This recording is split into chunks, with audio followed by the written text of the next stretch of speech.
por último veremos el miembro inferior o los miembros inferiores. ¿Okay? Recuerden que les dije que los miembros superiores e inferiores se unen al esqueleto axial a través de cinturas. En el miembro superior vimos la cintura escapular y ahora vemos la cintura pélvica. La cintura pélvica es un anillo formado por los huesos coxales, la sínfisis del pubis y el hueso sacro. Es quien provee un soporte sólido y estable a la columna y a los órganos de la pelvis. Conecta los huesos del miembro inferior con el esqueleto axial. Cabe destacar que los huesos coxales, que ya mencioné, están formados por el ilion, el pubis y el isquion. ¿Okay? Aquí vemos cómo se forma ese anillo pélvico, ese cinturón pélvico, en donde en la parte posterior van a estar articulados los huesos ilíacos con el sacro y hacia la parte anterior se van a articular los dos huesos del pubis en un punto llamado sínfisis púbica. Ya lo vamos a ver más adelante. ¿Okay? Entonces los huesos coxales es toda esta ala que se denomina hueso coxal, se va a dividir en ilion, isquion y pubis. ¿Okay? El ilion, aquí lo denotamos en color amarillo, presenta una ala hacia su parte superior y un cuerpo hacia su parte inferior. Esta ala en su borde superior se le denomina cresta ilíaca. Hacia la parte anterior, esta cresta ilíaca forma una espina, una prominencia llamada espina ilíaca anterosuperior. Siguiendo con el reborde se forma la espina ilíaca anteroinferior. De igual forma, en su parte posterior ocurre lo mismo. Se forma una prominencia denominada espina ilíaca posterosuperior e inferior a esta se forma la espina ilíaca posteroinferior. Luego se encuentra una gran hendidura llamada escotadura ciática mayor, que es la que va a dar paso al nervio ciático, ¿okay? Que es el nervio más largo del cuerpo. En toda esta ala del ilion se van a observar también líneas, ¿okay? Se ven como irregularidades en su superficie. Esas se denominan líneas glúteas, ¿okay? Posterior, anterior e inferior. ¿Okay? Todas estas prominencias y estas líneas son las que van a dar o son los puntos de inserción de los músculos de la pierna, ¿okay? De los músculos de la cadera y músculos del tronco. ¿Okay? Son músculos muy fuertes, muy potentes. ¿Okay? Aquí hablamos del ala. Luego vamos hacia la parte del cuerpo. En la parte del cuerpo del isquion es el que se va a encontrar formando parte de el acetábulo del hueso coxal. El acetábulo es el que se va a articular con la cabeza femoral, dando origen a la articulación coxofemoral, ¿okay? Lo que sería la articulación de la cadera. Cuando vemos al indio, esta es una vista lateral, ¿okay? Aquí lo estamos viendo desde afuera. Cuando lo vemos en una vista medial, el ilion va a tener una cavidad grande, ¿okay? Que se denomina fosa ilíaca. ¿Okay? Igual va a ser un punto de inserción de numerosos músculos del tronco. Tenemos una superficie articular para el sacro. ¿Okay? En esta vista también vemos la cresta ilíaca, vemos las espinas ilíacas anteriores. ¿Okay? Vemos también la hendidura ciática. ¿Okay? Y las espinas posteriores. ¿Okay? Pero más que todo aquí vemos es una fosa grande denominada fosa ilíaca. Luego tenemos el isquion. El isquio comprende la parte postero inferior del hueso coxal, ¿okay? Presenta un cuerpo y una rama. El cuerpo se encuentra formando parte del acetábulo del coxal y la rama es la que se va a unir a el pubis, ¿okay? Juntos van a formar el agujero obturador, que es el foramen más grande del cuerpo, es el agujero más grande del cuerpo por donde transcurre un gran paquete vasculonervioso, ¿okay? Hacia el miembro inferior. Luego tenemos el pubis, que como tal no va a tener un cuerpo, sino va a tener una rama superior y una rama inferior. La rama superior se va a encontrar unida también a los dos anteriores, a las dos porciones anteriores formando el acetábulo del hueso coxal, y la rama inferior del pubis se va a encontrar en unión con la rama del isquion, como ya les dije, formando el agujero obturador. Si lo vemos aquí, ¿ok? En una vista anterior vemos como la rama superior y la rama inferior del pubis, ¿ok?, se proyectan hacia adelante, y la unión de ambas, como ya les mencioné, se forma la sínfisis púbica. Es una articulación constituida principalmente por fibrocartílago, y es la que al momento del parto, ¿okay?, en las mujeres, por acción de la hormona de la relaxina, es la que se dilata, ¿okay?, para el paso del bebé a través del canal del parto.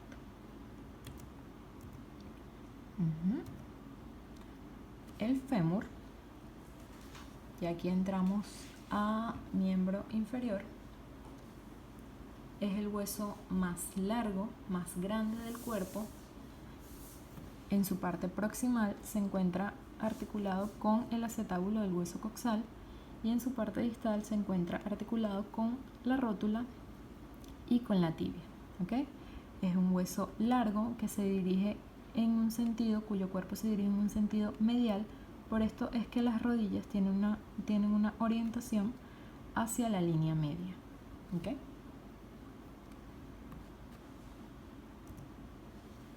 Aquí tenemos entonces el fémur, ¿okay? Posee un cóndilo, el cóndilo femoral o cabeza femoral, es el que se va a encajar con el acetábulo del coxal. Luego tenemos el cuello del fémur, es el que frecuentemente se fractura cuando se dan las fracturas de cadera, lo que se llama la fractura de cadera. Usualmente se da en esta zona, ¿okay?, en la zona del cuello del fémur. Luego tenemos hacia la parte superior el trocánter mayor, y hacia la parte inferior el trocánter menor, ¿okay? El trocánter menor se observa mejor en una vista posterior. Como ya les dije, el cuerpo del fémur es un hueso largo, sobre todo cilíndrico, y hacia su epífisis distal se encuentran dos cóndilos, ¿okay? En este sentido es parecido al húmero. Se encuentran dos cóndilos, un cóndilo lateral y un cóndilo medial, que se van a articular con la meseta tibial, ¿okay?, con los platillos tibiales. Superiores a estos cóndilos también presentamos los epicóndilos laterales y mediales, que son puntos de inserción para los ligamentos colaterales de la rodilla, ¿okay?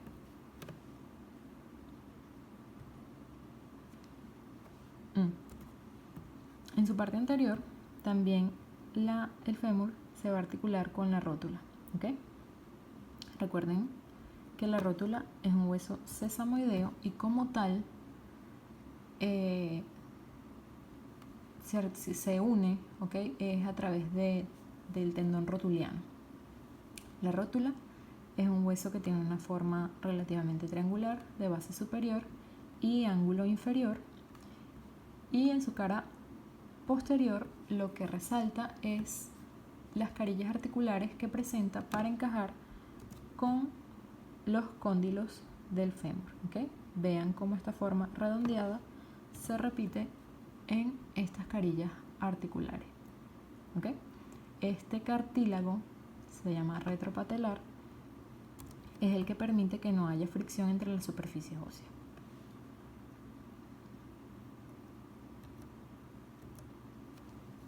Luego tenemos la tibia. La tibia se encuentra formando gran parte del hueso o de la estructura ósea de la pierna. Es la que recibe todo el peso del fémur y se encuentra en una posición medial con relación al peroné, que está más lateral, ¿okay? La tibia, en su parte proximal o en su epífisis proximal, presenta dos platillos que son los que van a servir para recibir los cóndilos del fémur, ¿okay? Son dos concavidades. Véanlas aquí en esta vista, se ve mejor en una vista posterior se ve mejor, son dos concavidades que van a dar la congruencia a la articulación femorotibial, ¿ok? Fíjense cómo aquí la forma es convexa para poder encajar con estas concavidades, ¿ok? El punto medio entre las dos concavidades, ¿ok?, forman las espinas de la tibia, ¿ok? Son tubérculos intercondilares.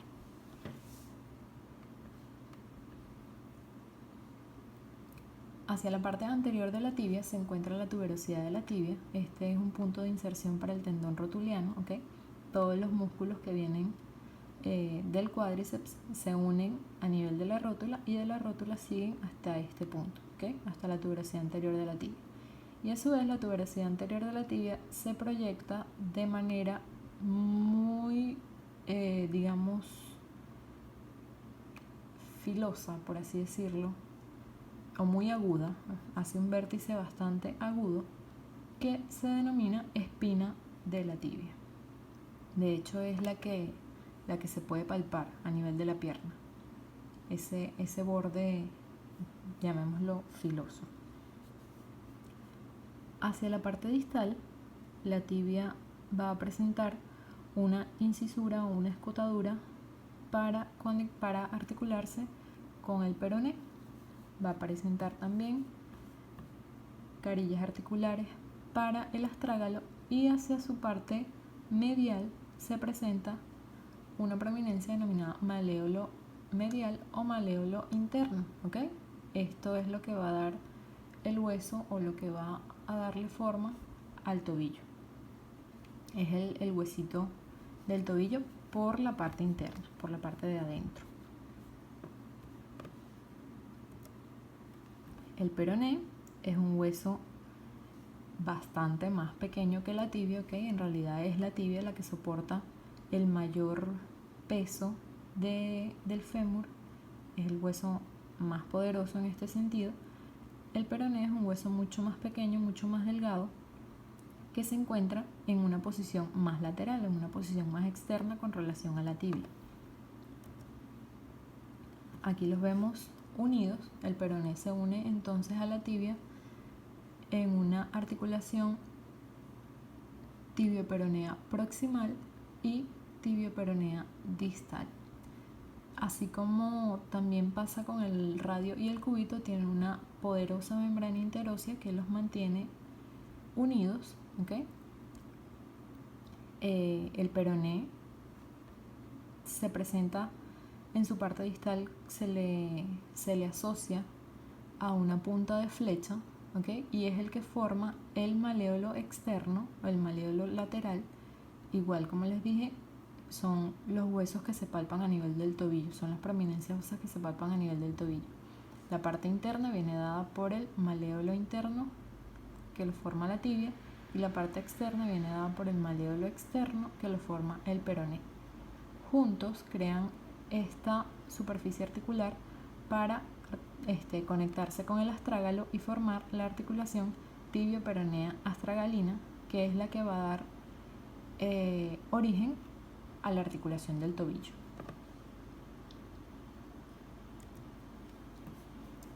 Así es como entramos entonces al tarso, metatarso y las falanges, ¿ok? Aquí vemos el hueso que les estaba mencionando, el astrágalo, es el que se va a articular con la tibia del peroné para darle paso a la articulación del tobillo, para formar la articulación del tobillo, que también se le denomina tibio-peronea astragalina. Entonces tenemos el astrágalo, aquí lo vemos mejor en esta imagen, me parece que se ve mucho más claro. Tenemos el calcáneo, que es el hueso que va a dar forma al talón. Luego tenemos el hueso navicular o escafoides. Tenemos las tres cuñas, ¿ok? Primera cuña, segunda cuña, tercera cuña, y luego tenemos el cuboide, ¿ok? Estos 7 huesos son los que van a estar formando el tarso, ¿ok? Luego tenemos las articulaciones tarso-metatarsianas, ¿ok? Aquí vamos a ver entonces los metatarsianos, los 5 metatarsianos. El primer metatarsiano es el de mayor grosor, es el de mayor tamaño porque es el que soporta mayor peso de nuestro cuerpo. Recuerden que en el pie el primer dedo se denomina hallux, se le llama hallux. ¿Okay? Entonces tenemos que los metatarsianos se nombran desde el hallux hacia afuera, ¿okay? Desde medial hacia lateral. El hallux presenta 2 falanges, al igual que en la mano el pulgar presenta solo 2 falanges y el resto de los dedos presentan 3 falanges. Entonces tenemos la articulación tarso-metatarsiana, metatarso-falángica y la articulación interfalángica. ¿Okay? El hallux solo tiene falange proximal y distal y el resto de los dedos tienen falange proximal, falange media y falange distal. ¿Okay?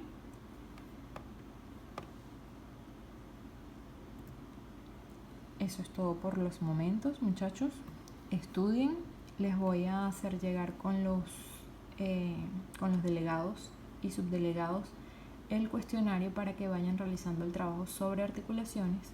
¿Okay? Dependiendo de cómo transcurran estos días, pues decidiremos si la defensa de ese trabajo va a ser vía online o vía WhatsApp, o si Dios mediante todo se normalice, la hacemos de forma presencial y bueno, ya reprogramaremos la evaluación pasada y la evaluación de estos 3 temas que les estoy enviando. ¿Okay? Cuídense, sigan en cuarentena.